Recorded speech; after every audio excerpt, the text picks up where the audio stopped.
Hello and welcome into the Wiffle Wednesday live chat, episode 22. Been going live for 22 weeks. Today is the day before I leave for a little 5-day vacation. The grind of March and April spring training, sales, whatnot grind, eBay grind, and just pushing the limits of what I could do have come to somewhat of an end. The start of baseball season always brings in like a ton of business for me, a ton of time listing and things like that. And then the summer is very, very slow for me. But one of the things I want to do every year is go to spring training, and I don't have the opportunity to just because my schedule is too full. So I am going to Arizona this week, but it is a completely different reason other than watching baseball. It is completely baseball centric. I did do a little research on some shows and some shops, and I'm going to be out there. But if you notice my hat, just a little teaser for what may be happening in Arizona. The Blue Jays play in Arizona, but I needed this hat so I could blend in a little bit. Great googly moogly. It's about that time. Jay Beck, I think I asked you this and you didn't respond because it was at the end of a video. Do you have or do you want a Vladimir Guerrero Jr. signed baseball? That is literally all I can say about it. I have no idea if I could make it happen, but I might be able to make that happen. This Arizona trip, I'm going to try and hit up a couple of games this weekend. Blue Jays at Diamondbacks. And then, like I said, some shops. I did some research. I found a couple shops that look like they are heavy baseball singles. So I'll do a little bit of browsing. But my main focus is buying a little bit less. I'm going through some old inventory, cleaning up because I'm moving in what is now 45 days. And I'm just going through old inventory. It's no and not really. Perfect. Great answer. I understand completely. I'm not a big memorabilia guy either. I was cleaning my space, and it's crazy what the Otani market is now from when these cards were put away in 2022 and 2023 across some sort of timeline. This is a reprint card from Series 1 of 2021 Topps. And I thought, I've seen this card posted around. I thought I had a general idea that this might be like $60 to $100. This is a reprint card of a card, and I'm going to list this for $300. I'm doing that for one main reason. I want this to go through eBay authenticity. I'm going to put reprint in the title. I'm going to put reprint in the description. I'm going to put reprint anywhere that I could put a reprint. But I want the buyer to know, and I know the people buying this know that it's a reprint, but some of the sales on this card are insane. I also found from 2019 Topps. I believe these were also Series 1 inserts, Topps Now review inserts. This is a facsimile, like fake reprint of a card. Again, I have 3 of those. Those sell anywhere from 30 to 40, and then these sell anywhere from 20 to 30. Just insane market that has happened. Oh, all right. That takes up a lot of space. That's my biggest thing is I'm not a big space guy. So if you have 100 Danbury Mint statues and 50 balls, that is a huge amount of space. And for me, that is not what I want to do. I want to have like a single display case. Maybe that's what I do. I do a display case with my autos and like my Heritage autos and my PSA cards that I want to display. And then the top will be the few balls that I have, four 6-foot tall bookcases. Oh, that's 4 times 6 foot. Jeez. So, I mean, you're wrapping an entire room, at least 2 walls, 2 12-foot walls. That's a lot of space to take up. But if it's something you enjoy, I'm fine with it. But I realized through, like I have a lot of autograph cards from getting in-person autos at games when I was younger. And I have a box of, I don't know, 1,000 of them, but I would guess plus or minus. And I don't have as much joy in that as I thought I would as I got older. A lot of them were prospects and players coming through like the minor league system. So a lot of them didn't even make it. Because I had so many, the memories and what I like took from those games. I don't have any specific memories just because there's so much happened and so many different times I got a card signed. So Yeah, I don't know. It's a weird thing. Um, I thought I would just enjoy those more when I got older, and it's the exact opposite. I don't find um, I don't find the value in it when I was younger. I think it was the thrill of the chase. That's a lot of what collecting is about, is the thrill of the chase and finding cards you're looking for, like completing a set. Most of the time, when you complete a set outside of like a base top set or whatever, if you're completing a set, the value of that set is usually always less than what it cost to put it together. But the chase and finding cards that you need and putting, crossing off something off of a need list, man, that is very satisfying. So I've started many sets that are like outside of the base set. So like I was trying to do a Topps Gold Refractor set from Stadium Club. Man, that was really fun to work on. But then once I got through 250 of them, I think that's about where I called it quits. 250 of the 400. These are Gold Refractors numbered to 50. I just wasn't enjoying it as much. I have it set aside. I think I sold the Otani card. I bought it for I think 136, and I think at the time I sold it for 300, and I was like, I'll just buy it back again later. Well, not a chance now. I would guess it's probably a $600 to $800 card now, and also I'm guessing there are none listed. Let me see. Uh,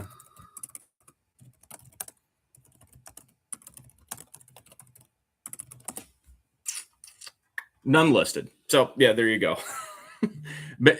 Potentially made a mistake there. I have all of the other like bigger cards, including the rookies. I have Judge. I have Acuna. Trying to think. I know I have Soto.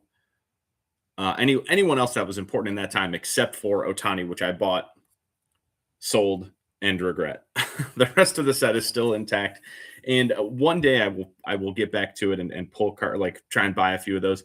But there did come a point where I'm just like, man, this is getting hard. It's getting expensive, and I put a little pause on it and never got back to it. Also, I will say that because of my unsatisfied ability to keep wanting to sell and grow on eBay and whatnot and whatever else, I keep pushing like PC projects to the side, or they get zero attention, and I just buy a card that I like, that I want to keep.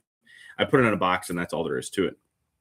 I need to take some time. Whether I think I need to set aside like a part of a time per week, or even per month, like a day per month, where I just focus on my PC, because pushing and trying to like grind and grow has definitely pushed the PC to the side. So that is one of the things that, like, scaling back my eBay store, I do want to get back into, is enjoying my own collection a lot more. Ginter Black Minis is another one that I've been working on literally for probably 7 years. I think I started those sets in 2019. And my goal was to build the Black Ginter mini set, Black Border mini set every year, including the original 2006 set. And we're now 20 years into it. And every year that passes, it gets harder and harder to find those cards. So without dedicating time to it, I don't even have my full needs list completed. I did get needs list done for a couple years, but I never went all the way through. This is something I would like to spend more time on. Kind of lost the plot, as they say, getting into full-time card selling. That is 100% what happens when you turn your hobby into a business, though. It becomes less of a hobby. This is not a complaint. It is just factual. I regret zero decisions so far, except selling Otani stuff early.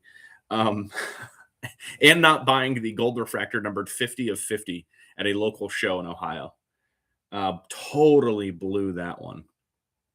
But anyway, for another day. But finding these Otanis and essentially finding what I will conservatively call like $400 is pretty cool on just some like random inserts that should be like the cards before and after. All of those cards were immediately thrown away because they're just not worth anything. I've probably sorted through about 25,000 cards in the last 24 hours. I'm just flying through some old Bowman, some old Tops. I'm tossing a lot of it, keeping some of the inserts, and the shrinkage, the downsizing for moving is officially happening. And then since I haven't put a focus on listing cards on eBay, my low end stuff, I've put the higher end stuff on there, and only selling more on Whatnot in the time being, because I'm trying to just cycle through inventory and get stuff moving. I have noticed that I let content slip, and I'm wasting more time, because normally if I had blank spaces, I would try and list low end stuff on eBay. to try and reach, like whatever goal I had for the day, whether it was 100 cards, $1,000 worth of listed value, or whatever random monetary number I put on it. Always had something to work on. Since I've taken a step back, I haven't filled that in with new stuff yet. And the one thing I do want to work on more is content, and not necessarily anything that like you don't already know, people don't already know, but just documenting what I'm doing. I think it would have been cool to have like a um what's it called, like a time lapse of all of the sorting I've done in the last 24 hours. And for some reason, I didn't even think to do it. And the other thing that's like coming to mind, and I'm going to do a long form video on this, is that like I'm transitioning into a media company versus an actual sports card seller. It's a media company that also sells sports card versus sports card seller that has to like run social media. And I feel like that's really cliche and it's kind of lame. But in order to keep people coming in to Whatnot, to eBay, to wherever I'm trying to sell cards, I have to continue to build. So it's something I want to focus on, but also not like lose the whole idea of running the business. I do want to get a GoPro. I see the American Arbitrage Cards. I think that's his screen name. He has a GoPro and he searches through dollar boxes. As many card shows as I go to, as I try and level up my business and my buying, there is nothing better than a cool dollar box, whether it's cards that are worth a little bit more, whether it's like hot players, and I found like a Bowman prospect that has increased their value, or I found a card that is a short print or whatever it might be. Hitting a dollar box and finding value in it, I don't think there's anything better in the entire industry. Moving trick: hire children 18 to 25 to do it for you. We are not young anymore. I will not be moving anything except my valuable cards. I want to have hands on those, put them in my own vehicle, and be responsible for them if something happens. I will be hiring a moving company. I'm 36, and I helped move my neighbor about a year ago now. And it was, hey, can you help me with this? Which I had no problem with, something heavy. And then it kind of turned into help with this, help with this, help with this. And I did a lot more movement and moving stuff than I wanted to. And it I was like, as I was going down the steps for the eighth time or ninth time, whatever, I was like, man, I don't want to do this anymore. I want to be a good friend, a good brother, a good cousin, a good whoever who needs help moving. But you're 100% right. Not young anymore. Moving sucks. I will be hiring a moving company. The amount of time and money that they'll save will be worth whatever amount of money that I was going to pay, and just like general soreness, because that'll be 3 to 4 days worth of moving slow and not enjoying my life. So that actually is on my to do list. Once I come back from Arizona, I have this short to do list of, obviously setting a full moving date.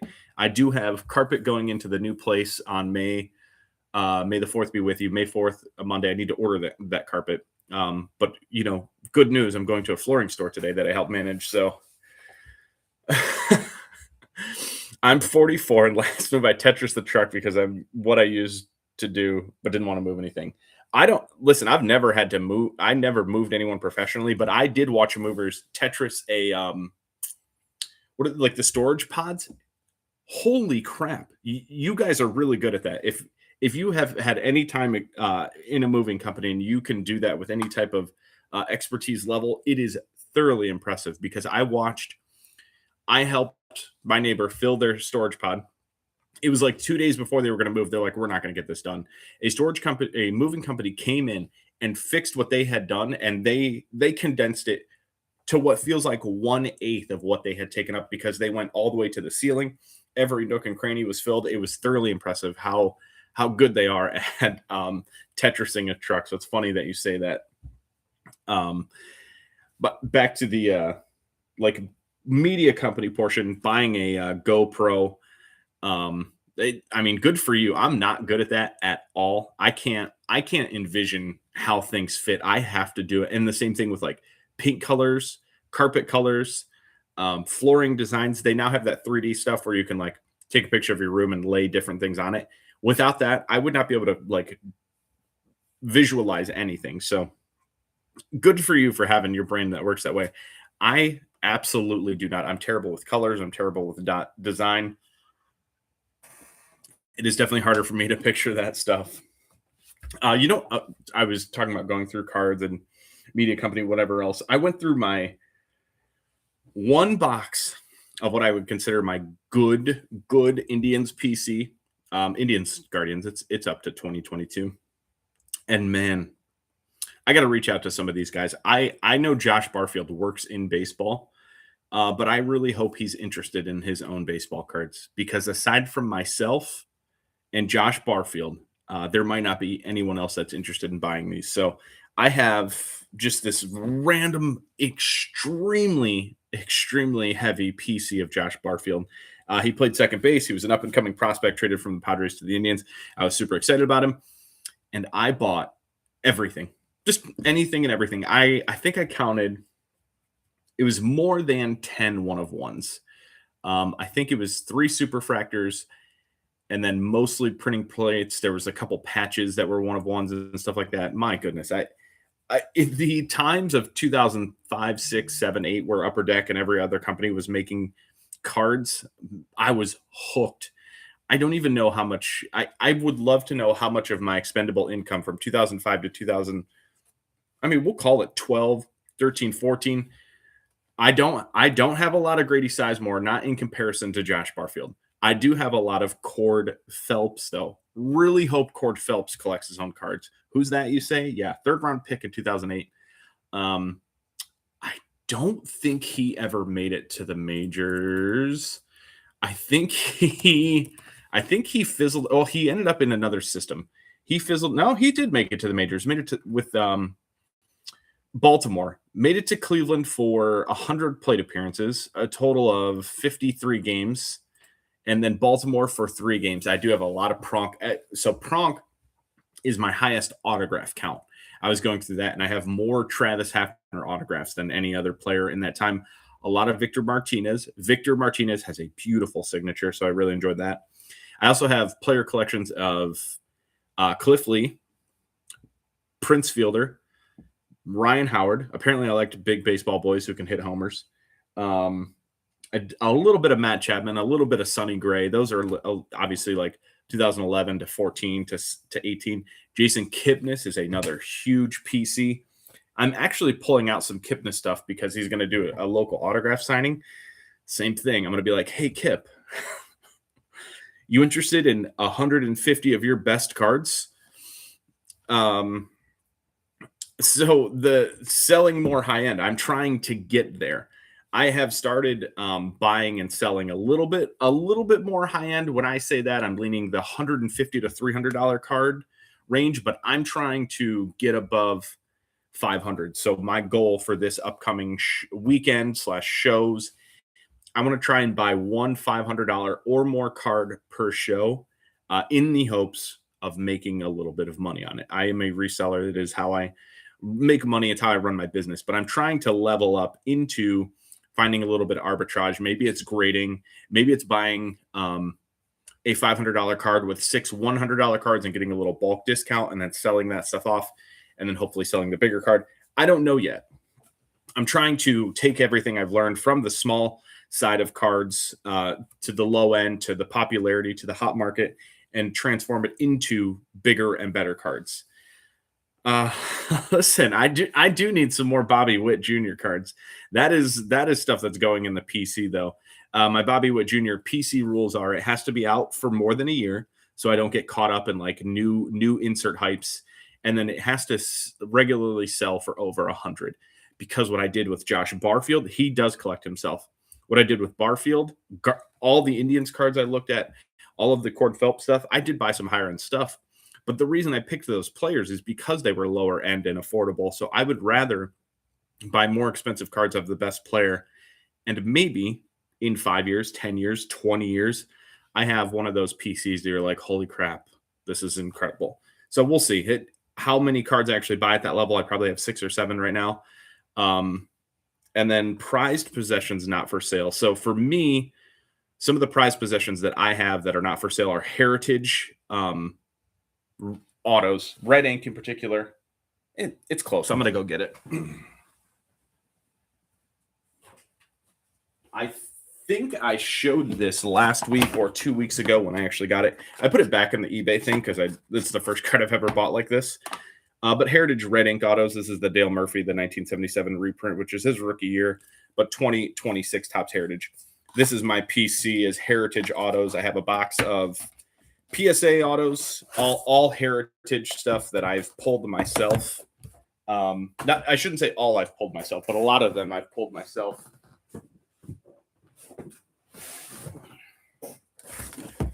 Keep this one close. This one I actually bought from someone in Ohio. I'm on their podcast on Friday. I'll talk more about that in some short form stuff, but I'll be on a podcast on Friday. This I pulled myself, Acuna Red Ink from 2021 Heritage. I did a case break by myself at home, and I did it in 2022. I think the case was $500, and I pulled this Acuna Red Ink. I think it is the only Trout auto I've pulled for myself, a Red Ink 2021. I graded it a PSA 9. I graded this stuff just for my Acuna magnet. Dude, we were on fire. This is a self-pull Miggy Real one. I opened a lot of 2021 Heritage because the autograph checklist was so insane. Self-pull, Juan Soto, PSA 10. This was a buy. I had this on my saved watch list for a long time, waiting for a Scherzer Red Ink auto, and it popped up in a PSA 10. I think I paid $230 for that. That's an all-timer. Some random super fractors in here. And then this is probably the most expensive card I have that I'm willing to sell if the right offer came along. 2019 Topps Chrome Juan Soto Gold Refractor in a PSA 10. It's his rookie cup. That card, I think the last sale I saw it was $330 at auction, but the sale before that was $1,100. Buy it now. So for me as a buyer and reseller, I kind of throw out auction sales on eBay because a lot of times they just don't reflect the actual market. So for me personally, I always lean towards the buy it now, best offer sales as the actual true market value. The one argument I would have against myself there is if a card is regularly selling almost every day and the auction prices keep going down and you find buy it now prices that are higher than that sitting on higher or lower than that sitting on eBay right then the auction values do tell a different story. But for a card number to 50 in a PSA 10, the auction value can be thrown out completely in my honest opinion. What was I going to talk about? Oh yeah, 2026 Bowman. I do have a new pre-order. I'm trying to keep my pre-orders at an absolute minimum. I'd rather have none, but I wanted to get some Bowman at MSRP, 1 to open on the channel, and 2 just because Bowman's awesome. And I have learned a little bit more about prospects recently. I have not gone into the 2026 Bowman class yet. There is a very, very good resource online, Big Bob's Cards. Now I want to make sure that I'm saying, well, he just moved over to his own platform. Never mind. I was subscribed to him on Substack, but he just moved over to his own platform. He does a lot of prospect work, specifically targeting Bowman autographs and autograph values and things like that. And I don't know how much content he makes and how much stuff he covers, but his knowledge is more extensive than any one person I've seen for the Bowman autograph market. So it's a very, very good resource. He posts a lot of free stuff on Twitter, but then also he has a paid subscription for his newsletter and his prospect buying list, his prospect top 200. He has a prospect list about players that haven't debuted yet. He has his 2026 Bowman breakdown available. And yeah, it's just a lot of information, but it is something that for me, I want to learn more about 2026 Bowman before it comes out versus I always learned as it came out. I saw what autos sold well, who people were looking for and things like that. But if I'm going to do more whatnot and live selling, I want to be able to open Bowman that day, know what I'm talking about, know who I'm talking about, and then obviously do like YouTube content and then sell some stuff on whatnot as the players are literally coming out of the packs as I'm opening them. So rip and flip. Probably it's got to be 4 weeks from today because it comes out on Wednesday, May 13th for 2026 Bowman, and the mega boxes come out 2 weeks later, the 27th. But I will be headfirst in a move then, so I probably won't get any of those in. I would like to open some for the channel, but maybe I do it like a week later. And the overarching, I don't know which one it is. Overarching theme and the biggest issue. Yeah, I have no Topps Chrome football. Not a Topps Chrome football box within 100 miles of my buying range. I'm glad Topps Chrome football is back, but this is the almost the exact same price point that Prism football was at when it was at its peak. I didn't buy any then, so I don't feel like I'm missing out. I'm not a big football card collector. The only thing that I'm scared of, and I hope this isn't the case, is because we have Topps Chrome football. First, that they're not going to make regular Topps football. I want flagship football. I want paper football. I want gold parallels. I really want gold parallels. I can't talk about that enough. The gold standard. I have so many thoughts on that. I really hope they make Topps flagship football with gold parallels in the same Topps design as basketball and baseball. That is my biggest wish and concern. I don't care how much it costs. Make Topps flagship football. I want linemen. I want kickers. I want punters. I want long snappers. I want specialty players. Throw coaches in there even.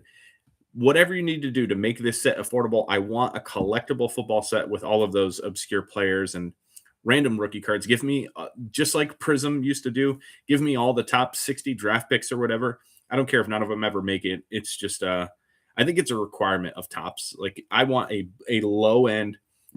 Why not throw in Water Boys if they have any type of social media following? Sure, let me send it in there. That is exactly what I think it is. They wanted to get the 2025 rookie class in Chrome, and then they'll release 2026 football after this draft class. I think that's exactly what it is. I don't think we'll get 25 paper. I think we'll get 26 paper with the draft coming up, new draft picks. And yeah, I was really focused on the draft right up until around like March 1st. As soon as spring training was in full go, I had I was listening to the Athletic Football podcast almost every single day when during the free agent season, and then as soon as the free agent period was over, I 100% into baseball. I was doing both baseball and football there for a second. Like, when I say doing, I mean just consuming content. And so I have no idea what the draft, like the mock drafts, look like right now. I've heard a little bit of talk about the Browns at 6 and trading back or taking Carnell Tate. I don't want to like speak out of turn, but I think Carnell Tate is not the guy, especially at 6. If you can get him at 8, 9, 10, sure, not at 6. Yeah, that's exactly how I feel. The Browns have just as good as a track record as the Giants. They're not good at it. They're not good at finding talent. Last year was a little different for the Browns. They're not good at using the number 1 overall pick. They're not good at drafting quarterbacks. They're just not good at drafting. So I totally understand what you're saying. The Giants may have had a good draft last year. We still don't know. I don't know what Scadaboo is going to look like coming into next year. I mean, he messed his knee up. Is he going to – he won't be ready for training camp, but is he going to play next year? Like, I'm not sure about Quinshon Judkins either. He got hurt very late in the season also, and again, it looked kind of like a brutal leg injury. So I know football players seem to bounce back. Yeah, he messed up his ankle bad. I know football players seem to bounce back faster than I expect them to. Nick Chubb played quicker than I expected because he had his knee hyperextended straight backwards. I thought he was done, and he came back like a year later. Wasn't quite the same player, but played sooner than I expected. But if Topps football does come along, base Topps football, that may be my transition into trying to sell football. I'm still, for some reason, I feel less worried about baseball going on strike than I did a month ago. I feel like it's because baseball's here and I'm not thinking about it. They have the worst trade. I think the Deshaun Watson trade is not only the worst trade in football, I think it's the worst trade in sports history. Because of what was on the table when they made that trade. They 100% knew all of the allegations against him. They knew he was going to get suspended. They knew he didn't want to come there. He told them ahead of time. the timeline of the day that they traded for him was the Browns are out on Deshaun Watson. An hour later, the Browns will guarantee Deshaun Watson his entire contract. He did not want to come here. They gave him all guaranteed money and ruined a team that was in a good spot, had good talent, and just insane choice. It set them back. I mean, it's 2026. It set them back 4 years because of the contract. And then it immediately flipped the Texans into a playoff team, and they eliminated the Browns that same year. Insane flip of talent. And that trade is one of the worst in history. And I don't actively root for the Browns until Deshaun Watson is off that roster. I will not root for the Browns. I said that when they made that trade, that is the worst trade I've ever seen. Insane that they guaranteed that money to a guy who hadn't played, who had 2020 or had 22 allegations against him, and was just like, yeah, I don't really want to go to Cleveland. What if we guaranteed all the money? I'll go to Cleveland. Herschel Walker is outside of my my knowledge base, so I can't even speak on that. But now I want to know. Now I want to know, what does the Herschel Walker trade look like?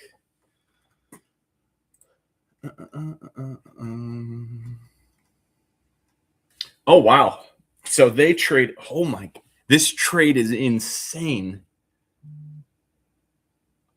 5 players, 3 draft picks, in conditional picks.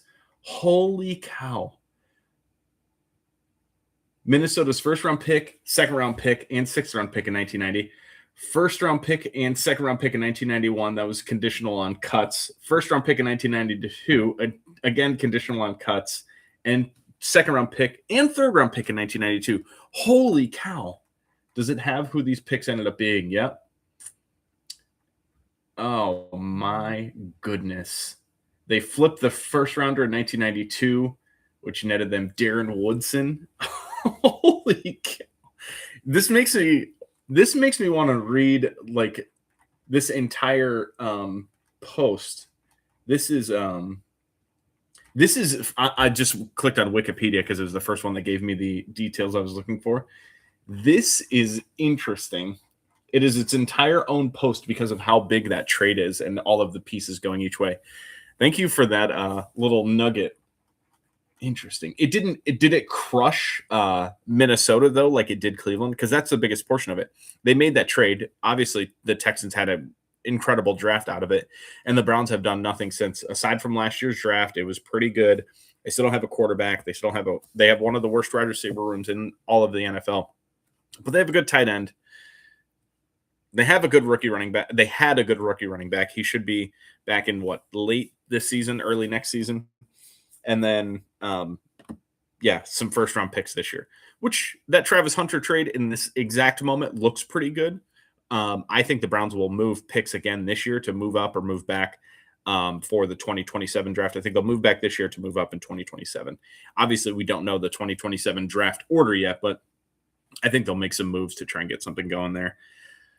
I had no plans of going down the Browns draft funnel, but someone put Watson in the chat, and it immediately gets me fired up because I think it's the worst trade in sports history. Just insane. I have, I think, like 75 packages to go out today. A slower show last night. I keep grinding TikTok star.